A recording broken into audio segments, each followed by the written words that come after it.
What is good, people? My name is Jesse and welcome back to my channel. Today we're going to be talking about epilogues, the thing that most people do not like and I happen to quite enjoy, and I think they're needed in most every situation, books and movies. I think in the movie community it's a little more disliked, whereas in the book community I think you're just happy to have more to read at the end of the book.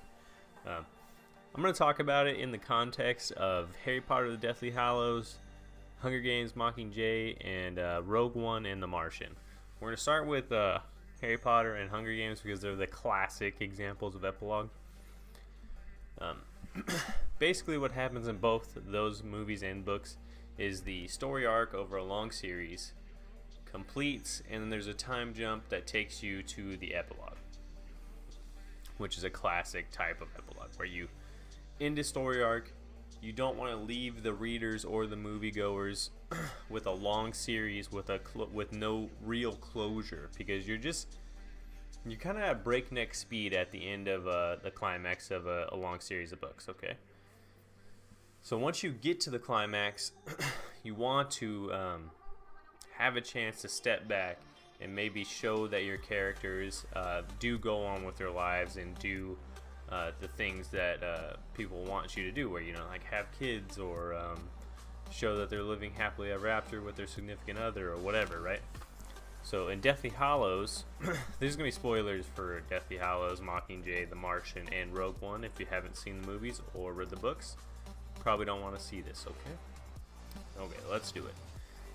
So in Deathly Hallows, we finish the story arc. We kill Voldemort. Okay, and then we get a 10 or so years, I can't remember exactly, you get a time jump where you get to see Harry, Ron, Hermione, Ginny with their kids at platform 9 3/4 getting ready to jump on the train, which is very satisfying. Okay, it's very fan service, and I love that stuff because I like to have closure on the characters that I've been invested so much time into, right? You read all the books, you waited for all the releases, right? You want some closure, and that's what epilogues provide.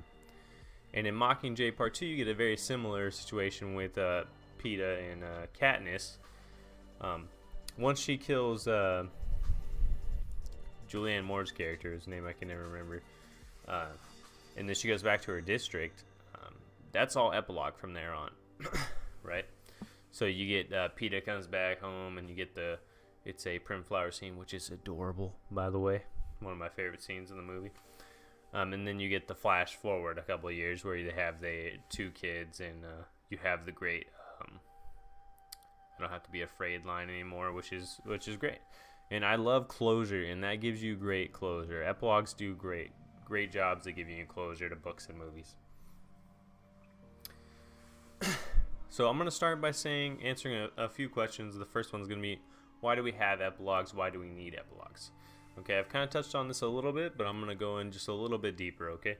They provide closure to a character or characters who you invested a lot of time in, okay? So when you get movies that don't have sequels, right? Rogue One, The Martian, great examples, okay?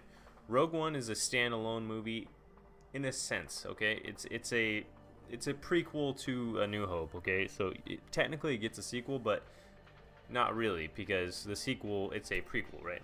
So, in Rogue One, spoilers for Rogue One if you haven't seen it, the conclusion of the movie is when Cassian and Jyn Erso upload the Death Star plans and die tragically. Die tragically on the beach, right? The movie's over. Okay? From there on out, that is technically epilogue. So when we get to the great Darth Vader scene, right, where he's on the ship, it is now epilogue from there on out, because the arc of the story is over. Okay, so that's one thing we gotta make clear here. Once the arc of the story is over, everything else is epilogue. So what we get after that, the great Darth Vader ass-kicking scene, is awesome. And when we get to handing the Death Star plans off to CGI Leia, rest in peace, Carrie Fisher, I love you, just in case you're wondering. When we get to CGI Leia, that's all epilogue, and it's basically setup for A New Hope. So if we end on the beach, Cassian and Jyn Erso, we would not be satisfied as an audience because the movie ended very abruptly. So what we get here at the end is you don't get character closure, you get movie closure. Okay, you get to see that the good guys are gonna win. It takes you right up to A New Hope, which is great. Okay, that's perfect example of a different type of epilogue. In The Martian, we're going to talk about the book first because it doesn't have an epilogue and the movie does have an epilogue. Everybody knows that watches my videos that I love The Martian. It's one of my favorite books of all time. I love the movie as well. In The Martian, we do not have an epilogue. We have very anti-ceremonial type finish to the book, climax, which is fine. It doesn't bother me. We rescue Mark Watney off the surface. He gets to the ship. An incredible series of events to get there. No high fives in the airlock. It's stated in the in the book that there's no high fives in the airlock, and we end the book there at Mars, orbiting Mars on the way home. We don't get home. Okay, so there's no closure. There's no epilogue, but the story arc's completed because the arc of the story is that Mark Watney stuck on Mars. We get him off Mars. Okay, story complete. Okay, everything else from there would have been epilogue, and that's what we get in the movie. In the movie version, we rescue Mark Watney, and then we flash forward to him on Earth, and it says like Soul 1 or whatever, which is great. And he's like teaching a class, which is awesome. And I prefer. Okay, I love the book. The book's incredible. I prefer the movie ending because I love epilogues, and to have that closure, knowing that he's on Earth, knowing that he's training the next set of astronauts, that kind of stuff makes me happy, right? For me, epilogues really give you a little extra, right? You just get a little bit extra out of your series. And I think people that don't like epilogues, like Lord of the Rings, a great example.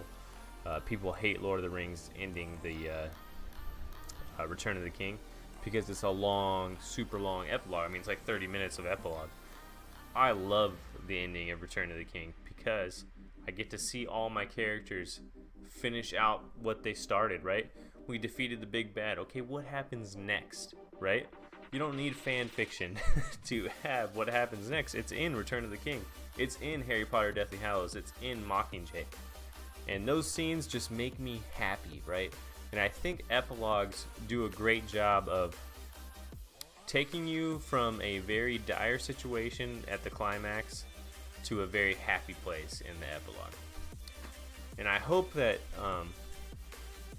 the younger authors to come have a chance to kind of enjoy epilogues, because I think they're getting a lot of an unright amount of criticism, because people like their stories to be short and done, and that's it. Okay, it's over. Now you don't need epilogue. I think you do need epilogue, and I hope that the younger audience takes away that epilogues are awesome and that you can do something great with the end of your book. That's going to wrap it up for me today. If you like this video, please drop a like. You can follow me on Twitter at undercoverspacenerd or at nerd_Jesse. I'll put a link in the description below. If you're not subscribed, please subscribe, and I will catch you guys in the next one. Later.